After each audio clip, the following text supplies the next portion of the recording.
hari ini saya terbaca kenyataan Zafrul. Saya baca menurut Zafrul, sebenarnya kerajaan sewaktu dia menjadi Menteri Keuangan tempoh hari tidak ada masalah tentang pembahagian fund tersebut. Oh, jadi Is bermaksud betul lah. Ini fitnah semata-mata lah Is. Nampak sangat korang ni adalah kerajaan yang suka memfitnah nanti Is kata kita orang yang fitnah ni.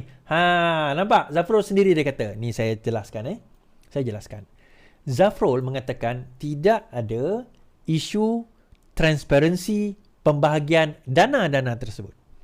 Okay?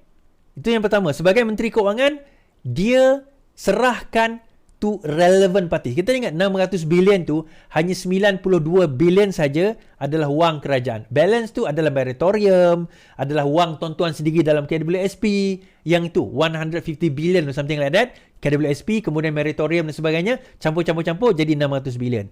Hanya 92 bilion or almost 100 bilion adalah duit yang kerajaan keluarkan. Alright.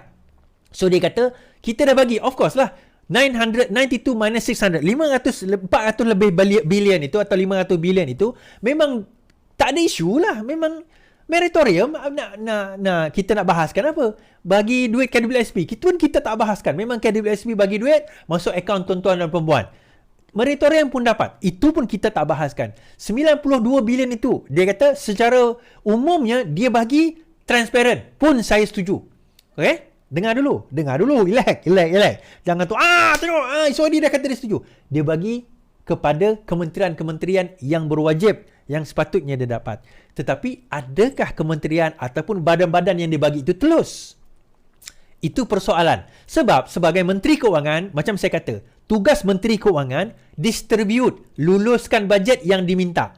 Tetapi, bukan tugas dia monitor each budget. Saya tak kata Zafrul menipu pun. Bila dia kata saya bagi secara transparan, betul. Kita tak menafikan. Dia bagi secara transparan kepada agensi-agensi ataupun kementerian-kementerian yang memohon bajet pada waktu itu. Namun begitu, apa yang berlaku? CEO disyaki dalang agih projek runding terus kerajaan PN 92.5 bilion direman. Okey. Seorang ketua pegawai SEO, Executive CEO, syarikat swasta ditahan Suruhanjaya SPRM setelah disyaki menjadi orang tengah dalam pengagihan projek kerajaan bawah pakej rangsangan ekonomi sepanjang 2020 hingga 2022.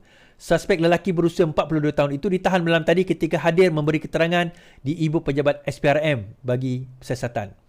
Menurut sumber, CEO itu dihadapkan ke Mahkamah Magistrate Putrajaya pagi ini dan direman 5 hari bermula hari ini sehingga 10 Januari. Katanya SPRM membuka beberapa kertas siasatan terhadap sekurang-kurangnya 5 individu yang dipercayai menjadi dalang atau orang tengah ke beberapa syarikat untuk memperolehi projek bernilai di antara 50 juta sehingga 500 juta secara rundingan terus. Hampir 90% projek yang diberikan secara rundingan terus masih belum dilaksanakan kerana tiada pengeluaran surat setuju terima. Surat SST, surat setuju terima lagi. Justru SPRM akan memfokuskan kepada siasatan terhadap 10 projek yang sedang berjalan membabitkan perkembangan projek antara 10 hingga 20% katanya. Pada 9 Disember lalu, SPRM berkata fokus siasatan berhubung dakwaan salah guna dana pakej rangsangan ekonomi ketika COVID-19 akan tertumpu kepada 92.5 bilion, iaitu jumlah yang telah dibelanjakan oleh Kerajaan Perikatan Nasional sebelum ini. SPRM berkata hanya 92.5 bilion melibatkan dana kerajaan.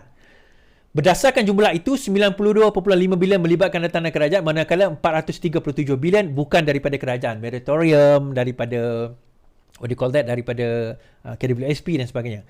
Dalam pada itu, sumber berkata suspek yang ditahan dipercayai menerima rasuah bagi menghubungkan antara kontraktor dan pihak atasan, inverted comma. Katanya beberapa kontraktor yang disoal siasat mengaku bersetuju membayar komisen sebanyak 3 hingga 5% dan dimasukkan ke dalam akaun sebuah parti politik, kononnya untuk tujuan pembiayaan politik. Jeng, jeng, jeng, jeng, jeng. Sementara itu, Ketua SPRM Azam Baki kita dahulu mengesahkan penahanan dan makluman kesesahan mengikut Seksyen 16A Akta SPRM.